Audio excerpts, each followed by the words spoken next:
मोमिन वो है जो अल्लाह के लिए मोहब्बत करे और अल्लाह के लिए बुग़्ज़ रखे।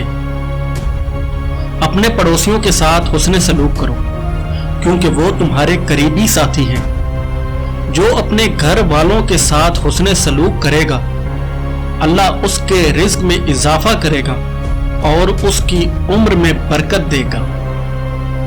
इल्म हासिल करने वाला और उस पर अमल करने वाला उससे बड़ा है जो इबादत बहुत करता है लेकिन अपने इल्म पर अमल नहीं करता।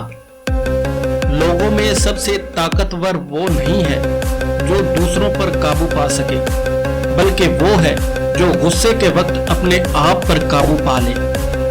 जो शख्स बदला लेने की इस्तात रखते हुए माफ कर दे, अल्लाह ताला क़यामत के दिन उसका दर्जा बुलंद करेगा और उसको अजर देगा। अल्लाह के नज़दीक लोगों में सबसे ज़्यादा महबूब वो है जो दूसरों के लिए सबसे ज़्यादा फ़ायदा मंद हो। सबसे बड़ी दौलत थोड़े पर कनात है। बेहतरीन अमल वो है जो अल्लाह की रज़ा के लिए इखलास के साथ किया जाए।